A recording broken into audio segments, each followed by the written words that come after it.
What do you say, everybody? We are back. Roll Tide. We got a new quarterback. No, we don't, but we have the official word of the quarterback, and that's Ty Simpson. We're going to talk about that. We'll get into the running backs and the tight ends in this offense, the Ty Simpson offense, right here on the Bama Tailgate Show. So like and subscribe, thumbs up. We're brought to you by our friends over at Pearl River Resort, Philadelphia, Mississippi. The Azaleas, the Oaks, two amazing golf courses at Dancing Rabbit. Let's get this party started.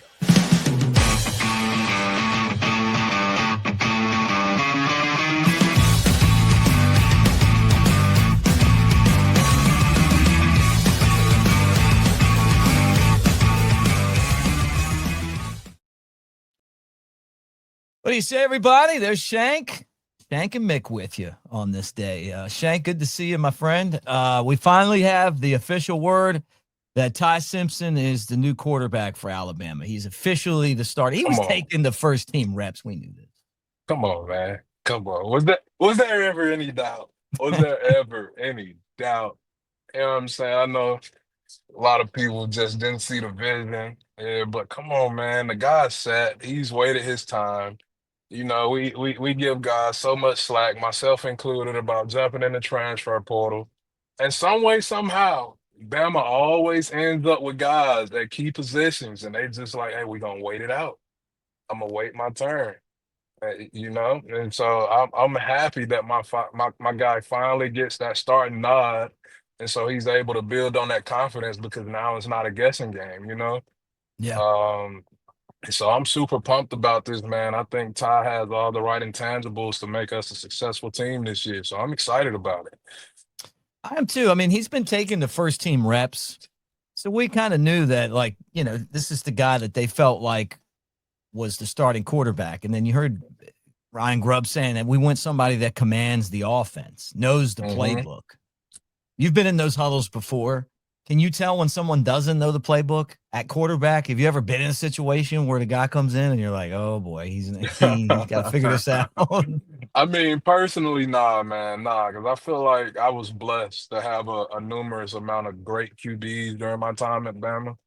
And I mean, high school don't really count. We ran triple option and we were damn good at it. So, Mhm. having a QB who didn't know their stuff has never been an issue of mine. And I think that's a testament to Bama and the development that they do with those guys, man, because, college football is a hard game to play, especially at the SEC level. And so if you're not prepared at any given moment, there's no way you can step on the field because this is a lot of guys' livelihoods. Even though it's just college level, this is to be taken serious. This is a job, man. So you got to be on it. You got to know your plays. You got to be on film, and like you can't leave any doubt because doubt will get you killed in this game. And so Yeah. I haven't really been around that, and thank God. Well, it's exciting. I mean, I feel like he's earned this. I think everybody wants someone that's going to go out there and have put the time in and be ready for the job. I feel like Austin Mack's a really good backup to have because Keon Russell is still trying to learn how to command the offense and still learning the Right, playbook. He's got more talent than anybody, right. but it's sometimes like look at Arch Manning. I mean, you wait your opportunity and you learn. You don't put too much pressure on yourself in that spot. And Yeah, the problem is if you don't know what you're doing and you get in that spot too soon, you could get hurt, just by no, not being able to get rid absolutely. of the football or not knowing where to go with the football or not being ready. No, absolutely. And I mean, like I said, man, the game on the college level is played at such a high peak now, man, that you really don't have time for those experimental guys that don't know what's going on, right? Because those could be the plays that lose you games. And so I think this actually works out best for Keon Russell because nobody's questioning his talent. We absolutely know he has tremendous arm talent.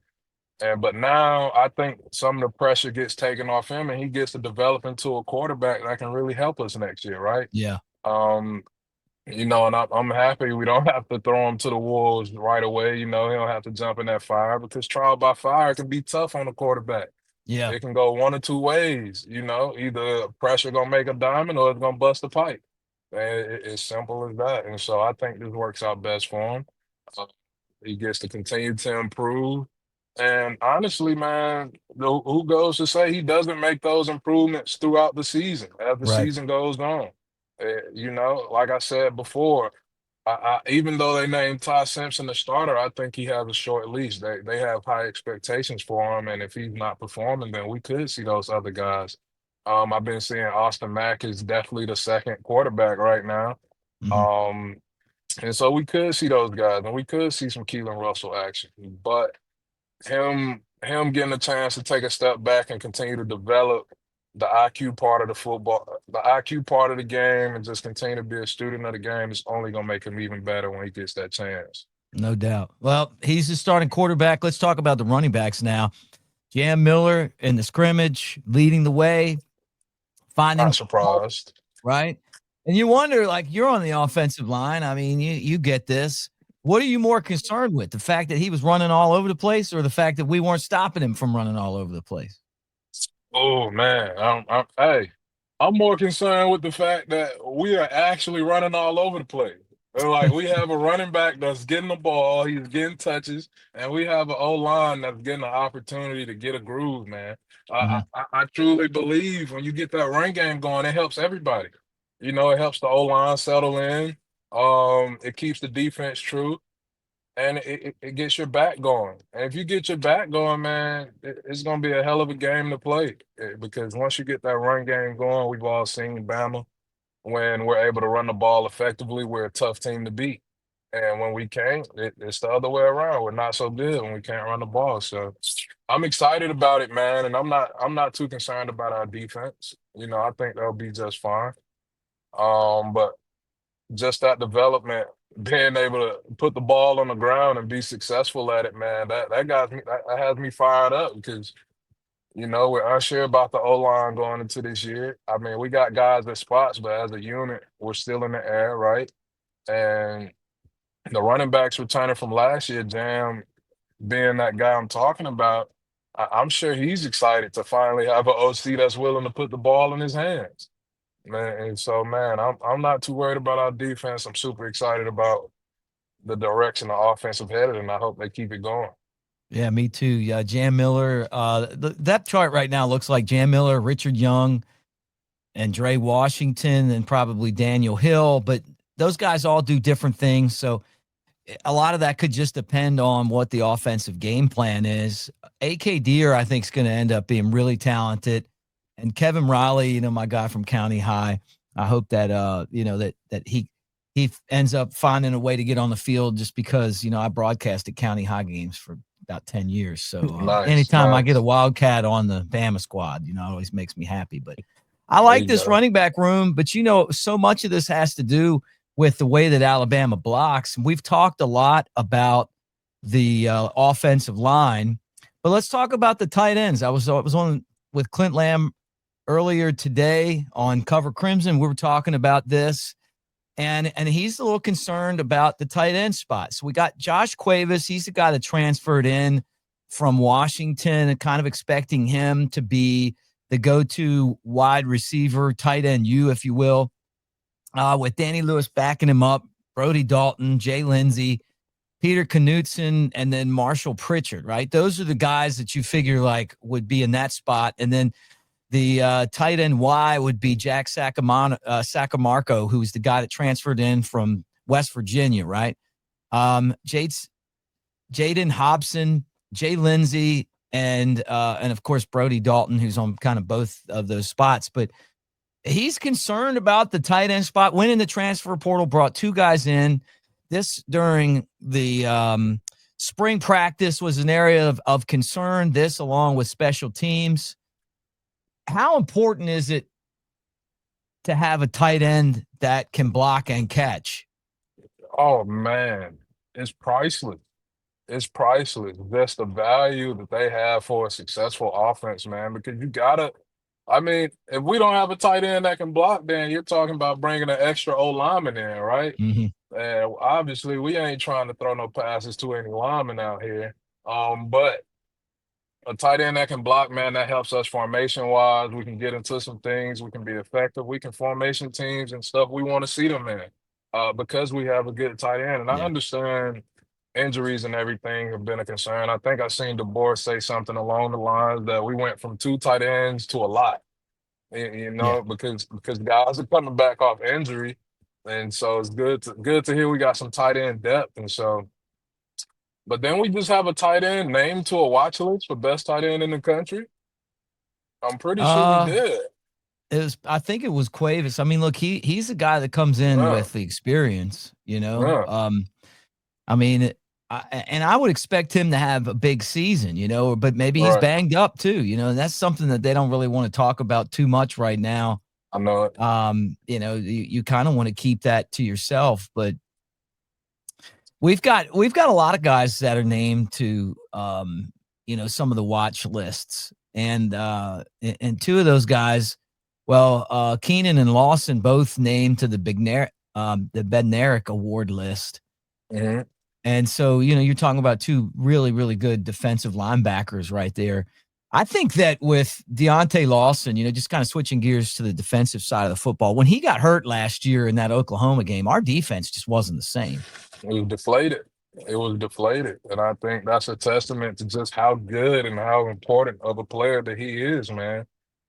Because we all know, man, just like an offense needs a good QB, defense needs a signal caller as well. Right. And him in that linebacker spot, he anchored that defense, man. And we were a totally different defense when he was on the field because the kid can fly. Yeah. He can fly. He can get it done, man. And so I can see how that'll leave a hole in a team that depended deeply on him. You know what I'm saying? So Yeah. to have him back is big time. Because like I said, it's a confidence thing. And when you're confident in the guys you have out there on the field as a defensive play caller, man, you let them off the leash a little bit, right? You don't Mhm. have to be worried about guys busting or guys not knowing where to be or where to go. And so when you get your guys out there that know your defense and they're confident in what they know and they can fly around, that completely changes the trajectory of the defense, and that makes us a scary defense, man. And I'm so happy to have him back because I thought he was the NFL caliber linebacker before he got hurt, man. And so to get him back, man, that's gonna be big time for us. And it's only gonna make it hard on people we play against because you got 11 guys on the field in that swarm defensive system that Kane likes to call it, that know what's going on and can fly around. Like we're a tough team to go against. So excited to have him back. You know, got to have Yeah. our leaders on the field, not just on the sidelines. Yeah. No doubt. All right. Final thing on today's show. 18 days until kickoff. Slade Bolton wore the number 18. 18. I know, crazy, right? Ozzie Newsome, not only was he one of the The all-time GOAT, great Alabama players, he's one of the all-time great front office guys as a Ravens fan, no doubt. putting together Super Bowl rosters. He wore 18. And it's 18 championships. I remember for a long time it was 12 on all the helmets. Then Was it? Saban came. Yeah, because it was 12 championships. Then it was God, that's 13. crazy. Then it was 14. Then it was 15, 16, 17, and 18. So now you I see love it. 18 on all the helmets. I love 18 it. days until the kickoff between Alabama and Florida State. Hey, that's exciting, man. That's exciting because at the end of the day, you can have all the bulletin board material you want. You can say all the shit you want in these interviews, but when it comes down to it, man, as a man, you gotta strap it up between them lines. You gotta put them helmets on. You gotta buckle up them chin straps, and you gotta go to war, man. It's simple as that, you know. And we can do all the rah rah talking we want to do. We can talk up all the guys we want on our pod, but at the end of the day, guys got to play football, and that's the beauty of this sport. You can't talk your way out of anything. You got to walk it at the end of the day. And so I'm excited to see us against Florida State, man. You know, I think we beat them by 3 touchdowns. That's just me. Oh, look at you. I'm You're I'm going for it. you are Hey, so confident about this team. I am. I am. And I will say one thing as well. I think the team has adopted a one game at a time mentality. Okay. And I feel like we missed that last year, Yeah. you know? And so with them leaning on that one game at a time mentality, man, hopefully that kills some of the games we shouldn't have lost last year because it seems like we were out of focus, just kind of out of sorts. weren't really clicking as an entire team. And so if we can get them to hold on to that one game at a time mentality, you get 24 hours to celebrate a win and we move on to the next one, we're gonna be a damn good team because we got all the pieces in place for a redemption season. I think the guys have the right mentality right now. And so I'm ready for the season to get kicked off, man. There's been a lot of jawing back and forth this summer.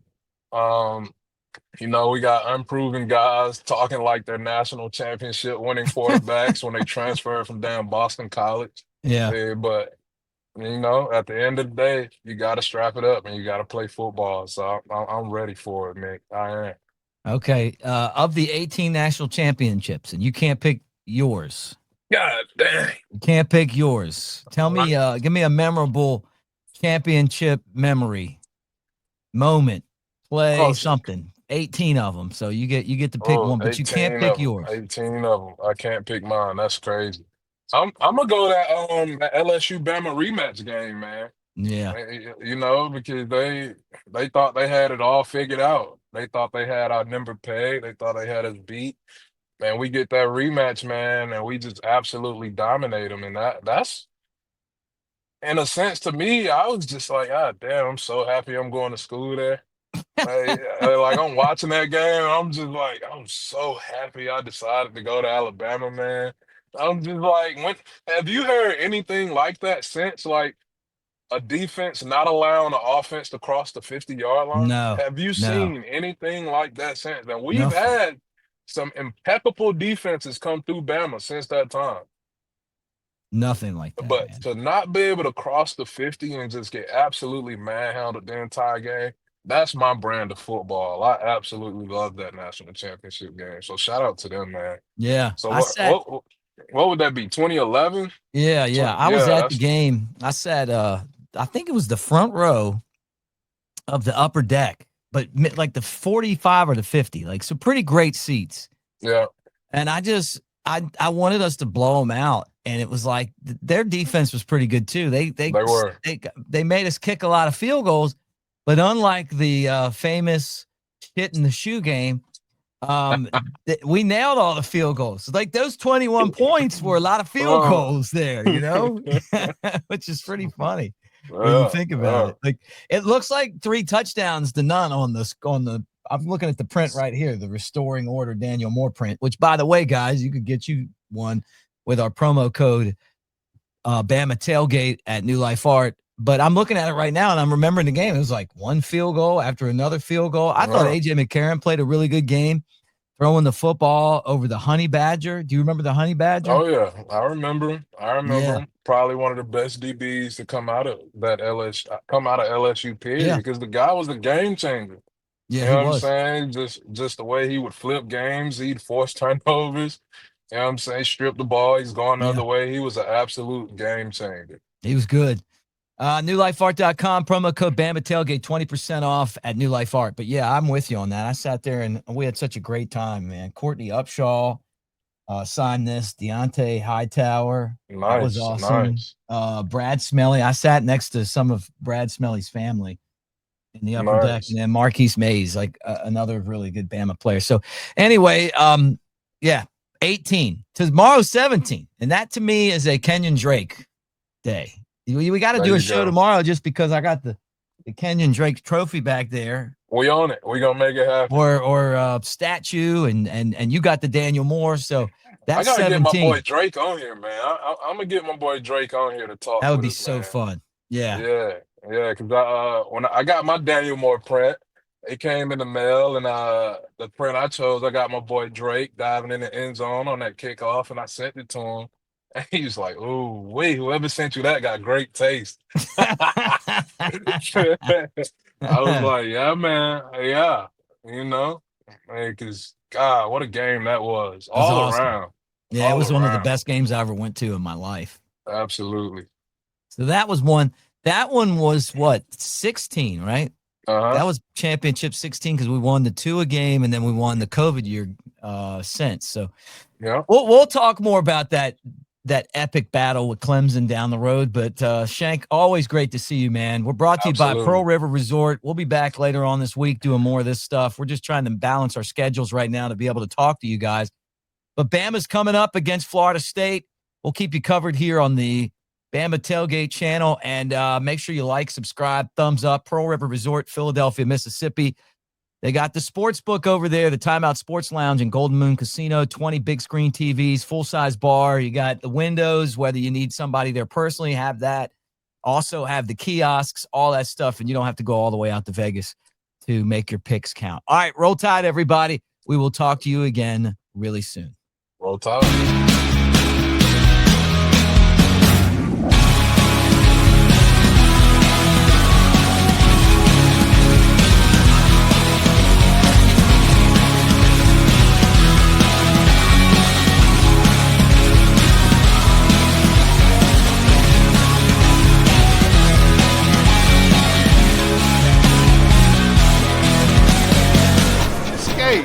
To Pearl River Resort.